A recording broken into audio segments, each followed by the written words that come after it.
Daryl, good morning. Good morning po. Pumili tayo ng flexible. Papakabit natin kay Louie yung water closet dun sa project sa phase 3. Ayan. Tara. Dito tayo sa phase 3. Ayan, good morning kay Ma'am Christine at saka kay Sir Craig.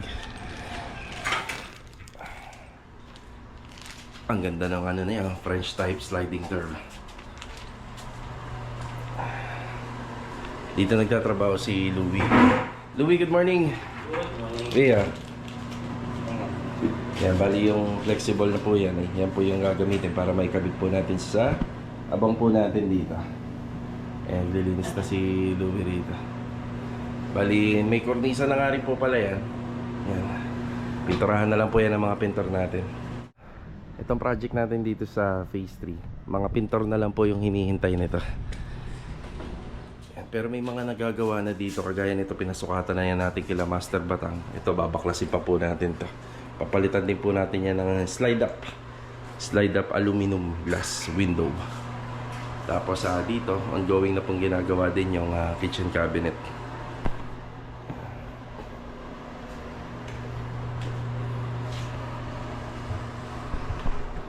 Lakas makada, ano nito, makayaman nito. Smooth, yun o. Ganda ng bahay kapag kami ganyan.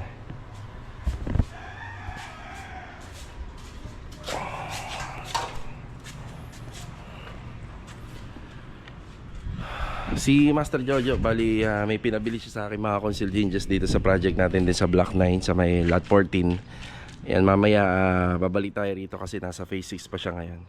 Bibigay pa siya ng instruction dun sa mga tao.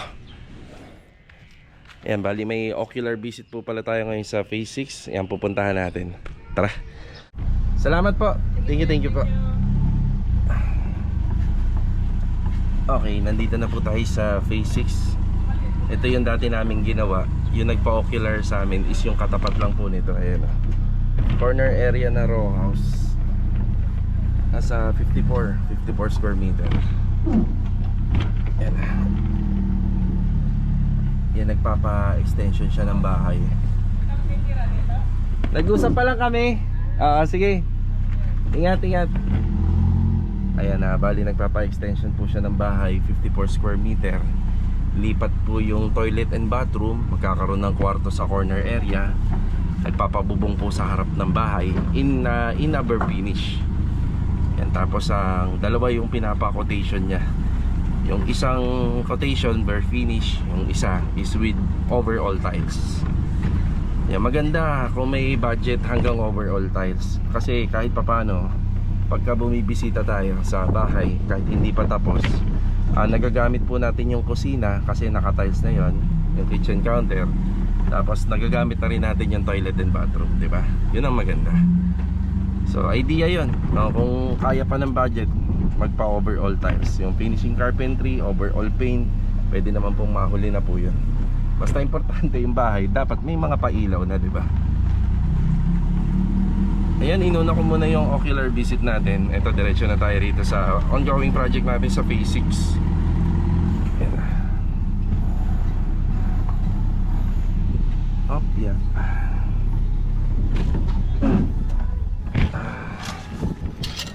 Op, may sounds. Ayun yung deliver natin ng buhangin. Marvin, good morning. Good morning. Kuya Domi, good morning po. Sandy, good morning. Ayan o, bali may pakod na po ito. Ayan, kukumpletuhin na lang. Pakisabihan niya.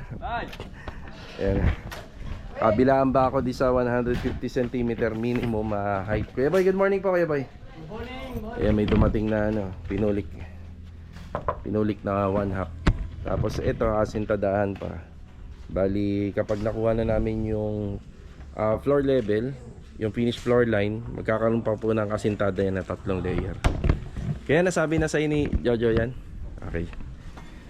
Pagkatapos po nung sa baon, yung finished floor line nya, 3 hollow blocks napatong ho.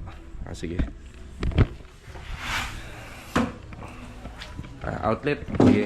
CCTV. Hindi. Anin ko sa'yo mamaya. Wait lang. Kaupo ko sa basa. Basa yung puwetang ko. Okay. Bali, ito, ceiling. Yung nakapag-ceiling framing na. First floor. Tapos dito, isa dining area. Ayan, ceiling framing. Tapos dito pinagtutulungan yung sa poste. Naglalagay tayo ng patubig dito, ha. Diyan. Yung poste diyan. Yan, bali nag-decide ako para hindi mahilapan si Sir pagka natapos dun sa taas. May ano po siya, may access ng tubig para hindi gagamit ng extension. Log, good morning, Log. Good morning. Sino nandito? Kuya Richard? Morning, Kuya Richard. Birthday boy. Ay, happy birthday nga pala, Kuya Richard. Happy birthday. Ano ba mensahe mo, Kuya? Magbabago ka na. Hindi ka na iinom. Ayan, happy birthday kay Kuya Richard. Rusty, good morning. Good morning.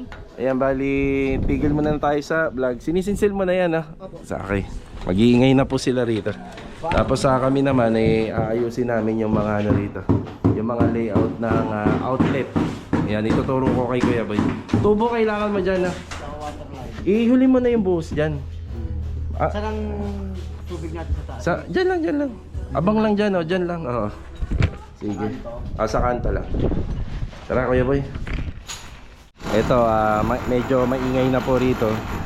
Itinuro na po natin yung mga location ng additional na outlet. Ayan, kasama na yung para sa CCTV camera. Tapos yung additional outlet sa may garahe. Itong unit nga po pala na to, sinimulan namin gawin ng halos wala po siyang breaker, walang mga wiring, so walang switches, walang outlet. Kaya kami na po ang maglalagay lahat po nito at nag-usap na kami ni client owner dito. So sa downspout, mamaya i-share namin sa inyo kung ano yung mga inabang po namin dito na maaaring makatulong po sa mga nagpaplano na magpa-renovate din ng Athena. Yan. Yung ginagawa ni Rusty, napapanood nyo na sa vlog namin yan. Kumukuha kami ng another na suporta dito sa existing building na Athena. So sinisinsil niya yung gilid. Papalabasin yung bakal dyan para pagka naglagay tayo ng beam, lalong matibay yung gawa natin. Tapos dito itinuro na rin po natin yung location ng floor drainage. Ayan, meron po rito sa may bandang carport. Magkakaroon po tayo dyan. Ayan. Daanan uli natin yung pinagagawa nating gate dito. Ayun na, halos patapos na po siya. Adonis, good morning. Good morning. Good morning. So ito po yung ating gate. Ayan, yan, natunog pa siya pero pagka natapos po to, yan, lagyan po natin to ng ng langis. Yan yung installation natin. Tapos pakakapitin pa po yan. Weldingin pa po ng tatadtarin pa po ng welding yan. Ganun din dito. Yan. Matrabaho lang ng konti ito pero kita nyo naman, sulit naman to kapag natapos.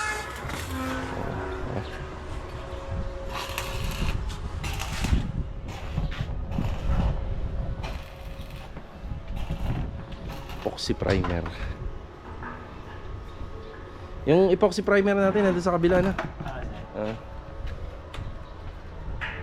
Hahasain na lang to. Yan, lilinisin. Pag nahasa, pwede nang lagyan ng epoxy primer. Ganito yung itsura niya kapag kalahati lang yung pinto. So kapag sinara po yan, magko-combine po yung disenyo niya.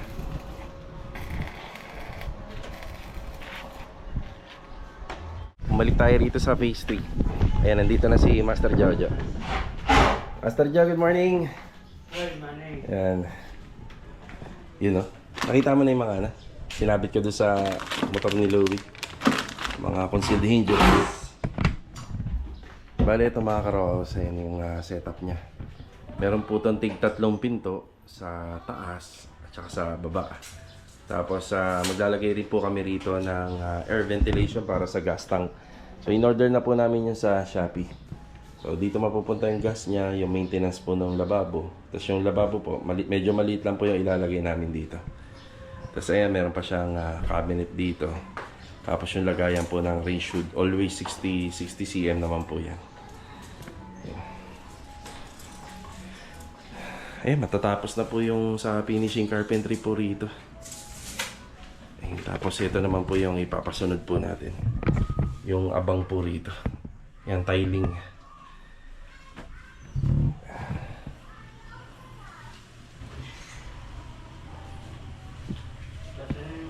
Oh, kasyang-kasya na. Ayan nga yung balde, kasya eh. Ayan yung reference eh. Yung balde.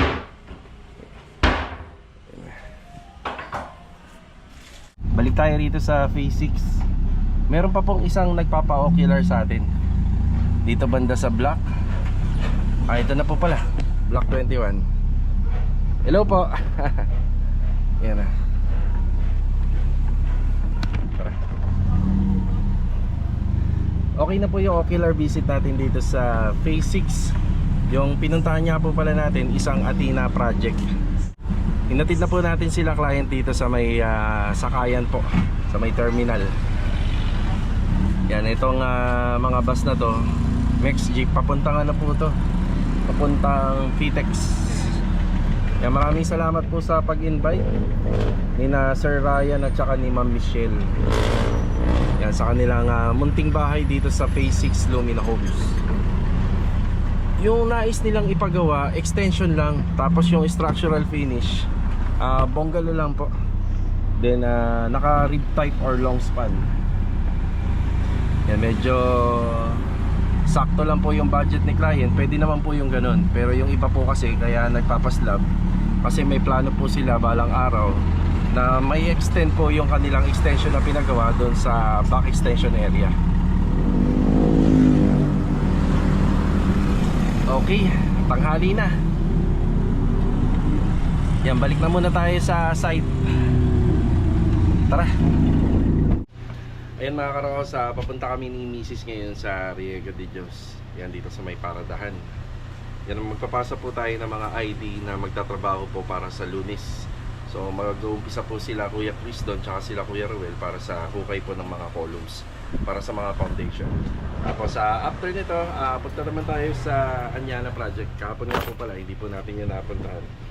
Yan, meron lang pong mga nagpapa-shoutout. Sino kaya to? Shoutout po kay Sir Louie Katak para Aklan. Yan, God bless po sa inyo, iningat palagi. Yan, tsaka kay Ma'am Erlinda Resurrection from Nueva Ecija. Yan, God bless po sa inyo.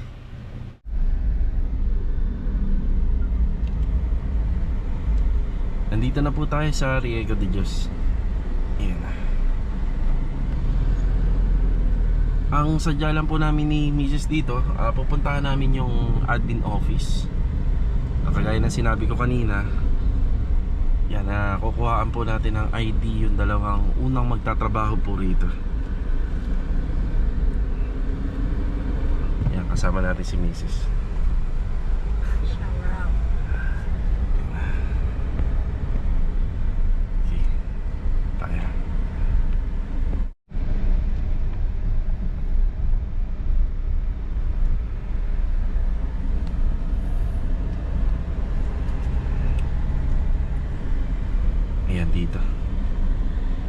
Dito ang kanilang opisina.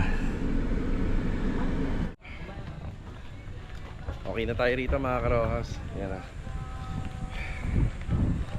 Bali yung ID rito isa 50 pesos ang isang tao. So 15 po lahat ng magtatrabaho po rito. Kaya 750 binayaran natin. Ayan, sagot na ni ano po to. Sagot na po ni contractor to syempre. Mga ID ng workers. So ang kulang lang po rito is yung mga Xerox ID nila para makuhaan ko sila ng ID para dito sa Riego. Yan, daanan po muna natin yung unit. Bali dito na tayo. Bali naka-elevate niya po pala yung natural ground level nito dito sa sidewalk tsaka sa kalsada. Sa nakikita ko mga nasa 70 to 80 cm po yung kanyang elevation. So ang gagawin po namin dito, dahil magkakaroon po ng gate dito at saka rito, magpapaano na po ako rito, magpapatabtab ng lupa. Siguro sa nakikita ko, sila Kuya Chris, sila Kuya Ruel, kayang-kaya po nila. Siguro sa nakikita ko, kahit hindi na po tayo gumamit ng mga heavy equipment dito, kayang-kaya na po ng tao. Kailangan ko po magkaroon ng rampahan kagad dito. Gamit lang muna yung sa siguro yung sa lupa muna, para yung truck makakaakyat po ng maayos. Kasi syempre yung pinaka stock file natin, buhangin graba, hollow blocks dyan na po sa mismong loob. Yan, napakalaki po nung ano niya, ng endlot. Yan, abangan po natin to. Magpapaumpisa na ako rito sa araw po ng Lunes. Yan, sila Kuya Ruel muna at saka si Kuya Chris. Bali ang tao lahat ng magtatrabaho po rito, mga nasa 17 po lahat. Pero hindi po lahat sama-sama. So ang kinuhaan ko muna ng ID is 15 muna. Bali sila Master Batang. Yan, sila Master Batang, yung mag-aircon. Kung magpapakabit na sila ma'am, at saka si Ricky Deloso. Yan, hindi ko muna kinuhaan ng ID. Baka pwede na po sila kahit sa mga gate pass lang, kasi hindi naman po pang matagalan yung magiging trabaho nila rito. Yan, kaya 15 katao lang muna yung kinuhaan ko ng ID. So, dito kailangan matreatment talaga natin ng gusto yung lupa. Yung buong lupa iti-treatment natin ng ng soil guard para maiwasan po natin yung anay. Tapos pagdating naman po dito sa bubong, meron akong babalikan kay ma'am dito, kasi na-compute ko naman to, hindi naman din ganun kalaki ang magagastos. Pero sa labor cost, pasok naman na siguro dun sa napag-usapan namin. Materials na lang. Sayang po kasi. So sayang. Ang gagawin po natin dito, nasa isang slope na lang po yung unit, simula dyan sa harapan papunta po sa likod. Kasi kung susundin lang natin yung slope nitong actual na turnover ng bahay, ang kisame ay mababa. So mababa po siya. Titingnan natin kung ano yung magagawa po natin dito. Pero syempre sa renovation, mas gusto naman po natin na maayos, di ba? Patutuloy na po to. Second project namin sa labas, renovation. Marami na ho kami nagawa po sa labas, kagaya ng sa Metroville. Nakagawa na rin tayo doon. Pero dito po banda sa mga malalaking renovation, ito yung pangalawa, bukod sa Anyana. Yan, maraming salamat nga po pala kila Ma'am Catherine at saka kila Sir. Yan, God bless. Yan na. Okay na po tayo rito. Nakuha na po natin ang ID, yung unang gagawa rito. Naasikaso na po natin. Nakapagbayad na rin tayo ng mga ID ng mga susunod na workers na papasok po rito. For mobilization, isa-isahin po natin kada pumupunta po tayo rito. Pero ang mga mangyayari po na unang trabaho rito, excavation muna, then hakot pa ng back. Okay, tara. Dito na po tayo sa Anyana Project. Magandang araw nga po pala kila Sir and Ma'am. Yung harapan ng bahay na ginagawa natin, napakalinis na. Ang luwag-luwag na.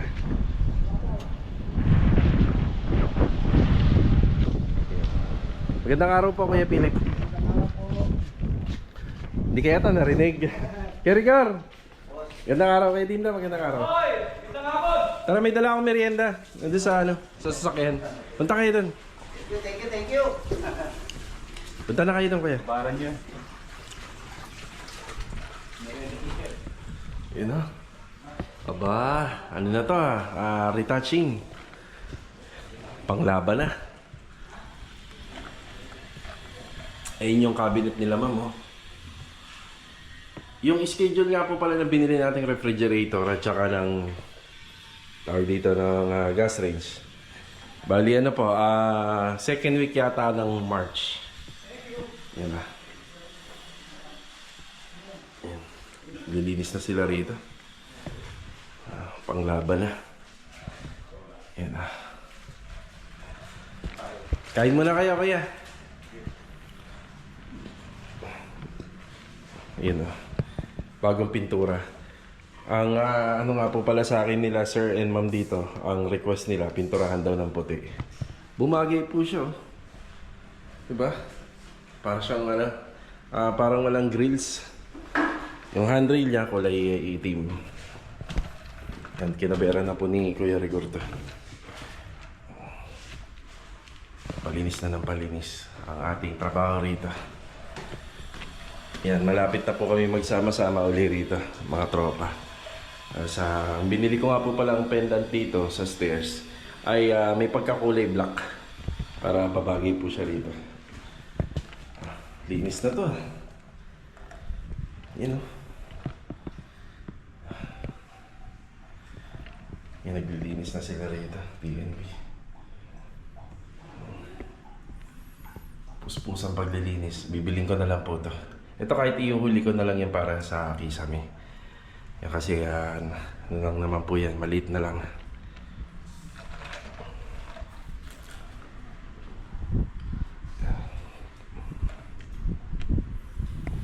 Maganda talaga pag tineturnover ang bahay na malinis. Diba? Yan, retouching pa. Kita pa. Ayan. Araw-araw linis. Yan, makukuha rin natin yung gusto natin. Diba? Bagong pintura to. Retouching. Kita nagre-retouching na rin.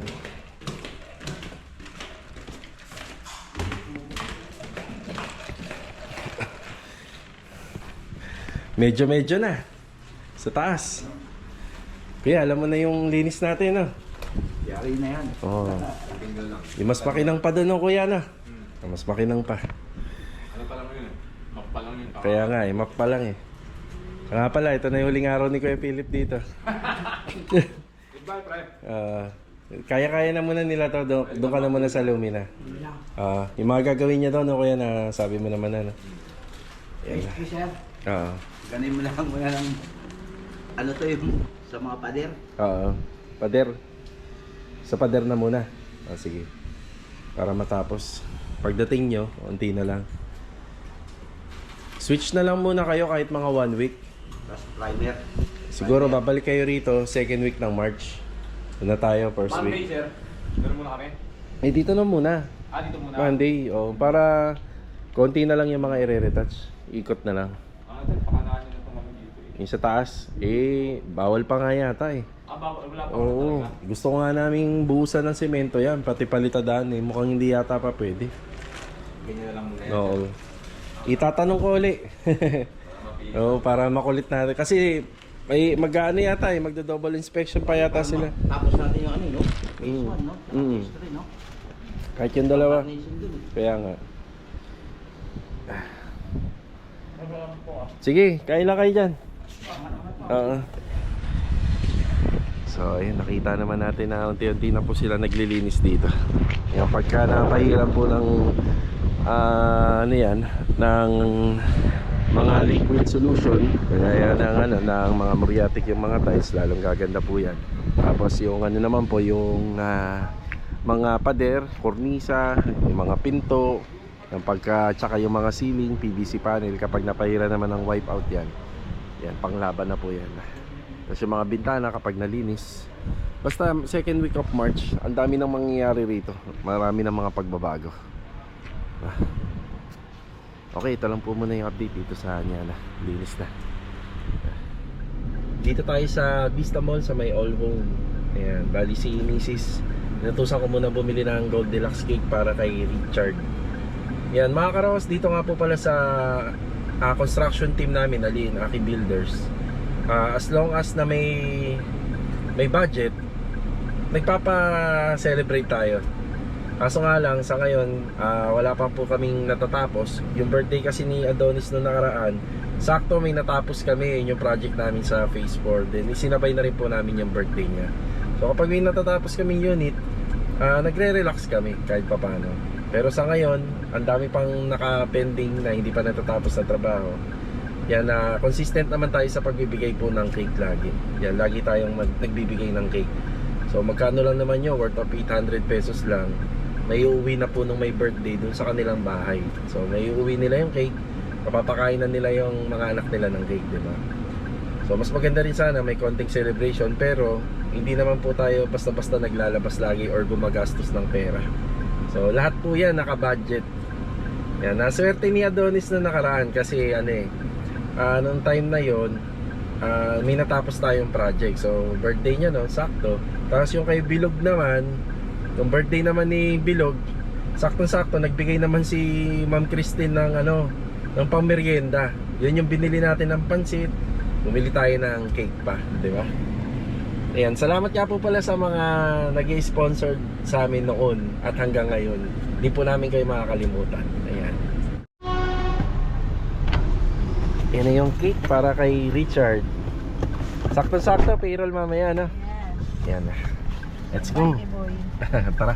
Ayan na po yung gate na ginagawa ni Adonis. Tapos ang tinitira niya na rito, yung trench drainage. Susunod na yung ramp up. Yan o, pagkatapos nung welding, after nung mahasa doon no, after na malinis yung mga pinag-weldingan, dugtungan, ayan, primer kaagad. Diba? Dito naman yung update sa bagong project natin na Athena. Ito na, pina-priority muna namin yung mga flooring. Yan, makikita nyo to sa vlog. So dati, by area lang kami dahil sa ang problema namin is manpower. Kaya by area lang yung tinatapos namin. Pero sa renovation talaga, after pong mailatag po lahat ng mga asintada, kapag natapos yung asintada tsaka yung mga poste, maganda po talaga ma-flooringan lahat. So yan, first priority namin ito ngayong araw, na flooringan yan. So yung bakal na nilagay po namin dyan, yung kaya po yung sasakyan. Yan. Tapos ito, pa-priority rin natin to. Bala ko nga po sanang magpapasok bukas. Ayan, ako naman po yung humihiling sa kanila na kung may gustong pumasok para ma-flooringan po yun dito sa my corner area. Yan, tapos after nun sa corner area, pa-priority naman natin tong harapan para kung sakaling nagpapa-deliver tayo ng materyales, buhangin at saka graba, nasasaid natin ng maayos kasi lupa to eh. Yan, lupa pa siya. Tapos ganoon din po dun sa loob. Yan, flooring muna. More on flooring. Tapos kapag okay na, may maganda na kaming mixing area. Mas maganda po kasi maggalo ng simento kapag may flooring na. Yan. So kung may papasok bukas, ito yung papa-priority natin, itong harap. So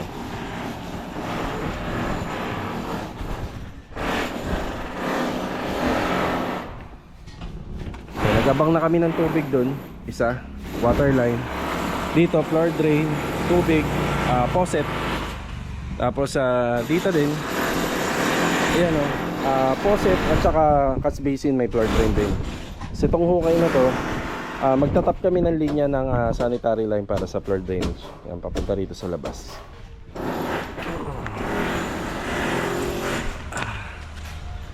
Yan, ayos na tayo rito. Sa bahay na po tayo. Ito bago matapos yung vlog natin. Payroll. Punta na sila sa kanto Ayan o. tayo. Payroll tayo, payroll. Yan, birthday boy kay Richard. Happy birthday, Kuya Richard. Thank you po. Ano masasabi mo, Kuya Richard? Happy birthday to you! Partida, masakit ngipin niya, no? Okay din daw. Sayaw. Hilo lang, hilo. Ipasa mo na lang sa GC yung mga sayaw mo, ha? Para mapapanood namin. Bakit pag may birthday sa inyo, may birthday din sa bahay?